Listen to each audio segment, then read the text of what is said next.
And as I've just said to Rico while we were both listening and laughing, I hope you gentlemen are happy you've ruined poor Dewan. The man will never call again now. He can call back. We immortalized him. Yes. You know what? You'll move right up to your number one if you call. We'll put you right on the air.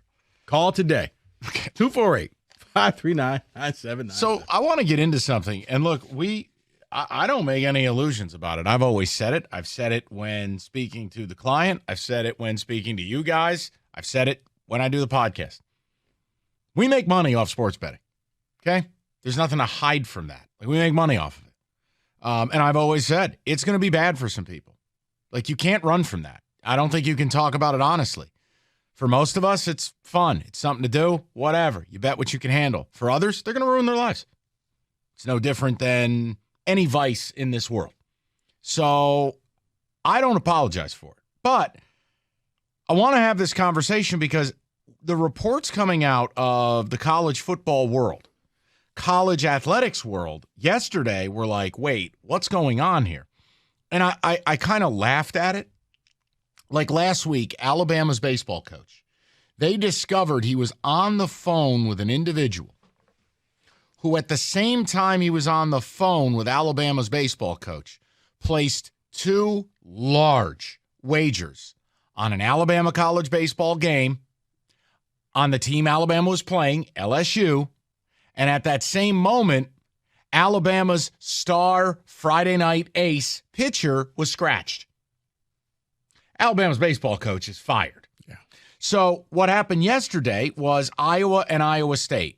The Iowa Race and Gaming Commission informed both schools that, look, Iowa State had 15 athletes across 3 sports, football, wrestling, and track.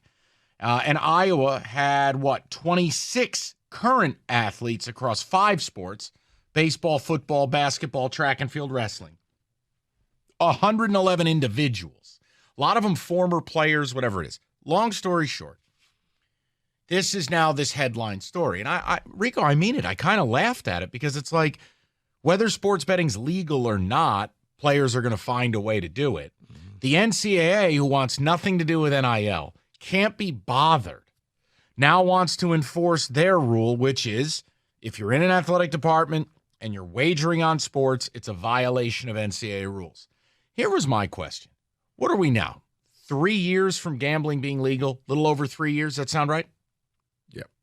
Yeah. Maybe January of 21? Is that when it went legal full time? Bottom line is, I would imagine 18 to 22-year-olds right now, well, like if you're a parent, I mean, your kid is probably out there betting. If your kid's in college, they're betting. If you're in your young 20s, you're betting. It's just a part of the sports culture now. Like, I laugh how we allow colleges in the past now. Now there's some talk about, well, can you really be partners with a sports book? The networks are in bed. Yeah. You watch a college football game, they're in bed with the networks. You listen to one. We are in bed with the sports books. This is a business. Yeah. I don't run from that. But I find it hilarious that now I'm supposed to be outraged that these players are betting. We just had Jamison Williams. I was never mad at what he did. I was mad at the stupidity of it because it's a part of the collectively bargained rules. It was, why did you do it at the facility? Just leave. Go across the street. Go somewhere else. You're right. It's a dumb rule, but it's a rule. You agreed upon it. Right. I agree. Well, here's my thing.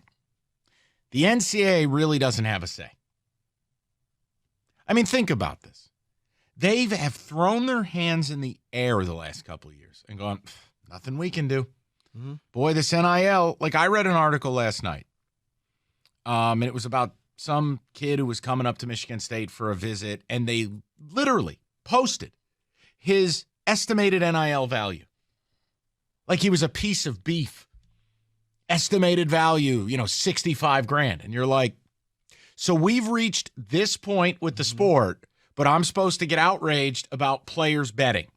Now, look, if you're like, well, what if they were betting on – guys, if you're betting against your own team, you're shaving points. Right. Guys, you're going to go to jail doing stuff like that. And but see, the NCAA, just like every other sport, they want to hold the last card is integrity. That's why you can do a lot of things, but if any sport catches you gambling, that's a death sentence. That's inexcusable. We can never forgive you for that. The NCAA doesn't want people questioning, okay, why was Iowa's offense so god-awful? Now maybe they were trying to make sure that they didn't cover the spread. So let me ask the whatever. question then. As fans, when you see this report come out, does it attack the credibility of the sports that we love? For me, no. It doesn't. It doesn't to me. There have been a couple major scandals in my lifetime: Boston College, Northwestern, I think the Arizona State thing.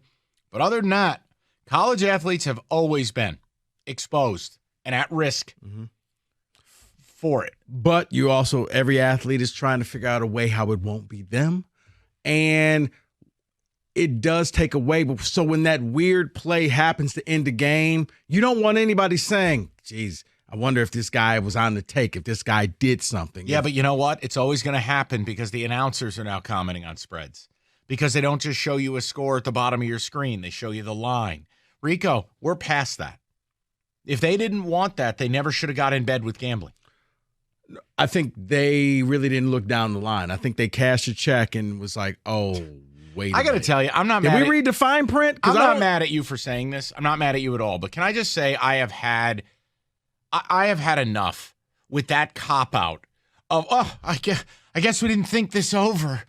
Like, here's what I would do. If I'm the Big Ten, I'm forming my own collectively bargained agreement. I'm forming a union. And I'm going to sign players to contracts. And I'm going to have a well-laid-out plan. F the NCAA. I don't need their help. Mike, what you're saying makes sense. Now, the problem is, I don't know if you've ever worked at any college of any type of thing. It takes forever just to get the paperwork through to change the light bulb. It doesn't take that long to raise tuition. Well, That's weird. they're all on the same thing.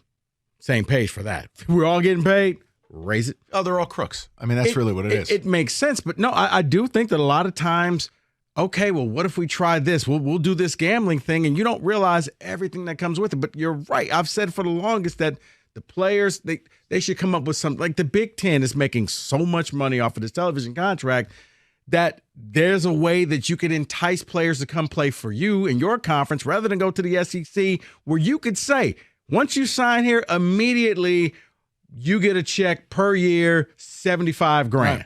And you mean it's a lot of players are going to be like, well, you know what? I was going to go to Arkansas, but now I'm going to go to Nebraska. I'm going to go to a Big Ten school because the Big Ten has enough money that the schools don't even have to pay this money out. This is just TV money. This is extra. This is gravy. And again, we're getting away from the report about the gambling. I'm with you. I'm just saying I don't need the NCAA to poke their nose in this. They have no say. They have no say. They're nowhere as we're openly, it's turned into professional whoring. Players are going on barnstorming tours to just see who the highest bidder is. Mm-hmm. NCAA is nowhere to be found. I don't want them anywhere near this. I don't care if these players are gambling. It's not my problem. Now, again, everything you do on those apps, if they were dumb enough to bet against their own team, that's different. But it is a dumb rule. And unlike a professional who's unioned, right? Unionized, CBA, I guess I just view it, these are 18 to 22-year-old guys. The NCAA wants nothing to do with them. They are nowhere to be found on anything. Right. Why the hell am I listening to them on this? Because I think you're right. The NCAA wants to kind of move away. And I think we realize about 4 or 5 years, the NCAA has no power. They're Oz. And once you look behind the curtain, you realize there's nothing there. We only have to adhere to your rules because we're adhering to your rules. You're toothless. Right. Don't you just view it as the Big Ten and the SEC are going to splinter off and have their own rules? But I think they still hold on to a few rules. So once you hit that gambling part, they're like, wait. That still falls under our jurisdiction. So what happens then? Realistically, you tell me the NCAA, does it shake your belief in Iowa or Iowa State? And we still don't even know how many football players are on it.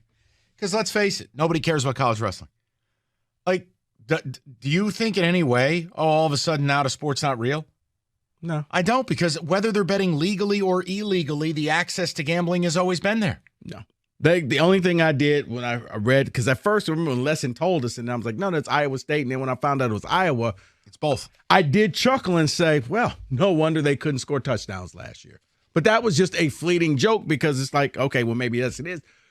But I don't even think Iowa and the NCAA want you to make those types of jokes. They want you to think that they're above reproach, like they are, and there's nothing wrong. So it does shine a negative light when it's your program that goes through that. Now, will it stick around? No, it won't. You're going to soon forget about it. But they have to come up with just guys, almost like the NFL. If you're going to gamble, you can't do it within this perimeter. You can't do it on campus, or you can't do it wherever. I just love that, like, it's totally okay for college athletes 18, 19, 20 years old to be walking around campus with several $100,000 in their pocket. And you think they're going to do what with it? What do you think they're going to do, a Roth IRA? Like, how stupid can you be? So I just view this like you invited this situation. You allowed open bidding for players. You legalized sports betting. You allowed schools to get knee-deep in sports betting. And all the games being brought to you by sports betting. And now you want me to be outraged that some college wrestler placed a bet on an NBA game. Why do I care? Like, if they're betting on their team, I have news for you. Yeah. That is a problem. But outside of that, look, it's the JMO principle. Now, with JMO, it's you just got drafted into the NFL. Your agent has the collectively bargained agreement. It's right there. And unlike the NCAA, the NFL has all the power in the world to ruin your life. Yes, David, you're talking to me through bulletproof glass. No, I wasn't saying anything yet. You were doing this, and I'm like... Because you just made a point there, because while you're saying, yes, the NCAA has no power, so all the information the NFL gets from the sports gambling partners that they have, but if they give that to the NCAA, can they really do anything to the athlete for betting on their team? What are they going to do? What are they going to do? I don't think they can do anything. They had head coaches on an FBI wiretap. Did anything ever happen? What'd the NCAA do? What hammer did they drop? And that's when you found out they have no power. They pick and choose where they want to go after people and what teams and what individuals. If you're on their nice list, they'll overlook it. If you're on their naughty list, they'll come after you. And if you really do something egregious, they'll punish another school in your close proximity to show they mean business and don't let this happen the next time. I'm with you, but here's where they'll say, but look at, like, they're going to use the Alabama baseball coach as their example of, look what happens when you allow gambling. But that was a head coach. I understand. That whether it was legal or illegal, he would lose his job. I understand, but they're going to say, if the head coach can do it, then so can the players. I'm with you. I don't care. If I was a player, probably would just avoid it for now. Easy for you to say. You're a Harvard-educated man who's 55 years old. If you were 19-year-old you, and you had $250,000 in your bank account, and no offense, you're not making the same decisions. I would like to think there'd be people around me saying, son, you're chasing pennies right now. There's more money down the line. Don't do, because this is the type of thing that lowers your draft stock, because when they go and do the forensic stuff on draft day. I understand. Oh, well, Mike, you gambled. Listen, what we've done is upend the entire sport. I'm not going to do old man yelling at clouds, because there are no clouds. It's gorgeous out. But we invited this. So what the hell am I going to be outraged about? Like, what do I want? You think I want these kids' careers to end because they bet? No, it's not the cop-out. I don't think that people thought any of this stuff through, whether it was gambling, whether it was NI. No. It sounds great on paper. Let's get it done. It was a rush to judgment. And now, just like anything in life, you now have smart people who find loopholes and find ways around it that you can't come after me, because technically it's nothing wrong. Players are going on tours saying, who wants to pay me more money than my previous university? Hell, Keon Coleman's doing it right now. Right. I don't even know how he's got a better travel schedule than Patrick Mahomes. Right. I mean, now today's at Ole Miss, and yesterday was FSU, and tomorrow it'll be LSU. Go ahead. Go get your money. Right. But my point is, the whole thing is anyone with a brain knew it would end up here. Anyone with a brain. I don't accept that they didn't read the fine print. No, but I also think, Mike, and I've said this before, the NCAA didn't want any of this. Because people did the end around, they said, hands off, let it crash and burn. Right. Let it do all of this stuff. Now you can't fix it. And now they want people to come begging them to say, would you please take over again? Things were so much nicer when you ran this. Go ahead. Just do what you got to do. Because that point I don't agree with at all. The NCAA knows they're dead. No one's coming to them. The Big Ten and the SEC will go to each other and go, we're going to run our own thing. We'll have our own name. Well, they're hoping that you don't know that. And you're not that smart to think that. And you come back to them because it's comfortable, it's safe, and could you just please go back to doing things the way they were? We're sorry. That's what they want to hear. We were sorry. We never should have doubted you.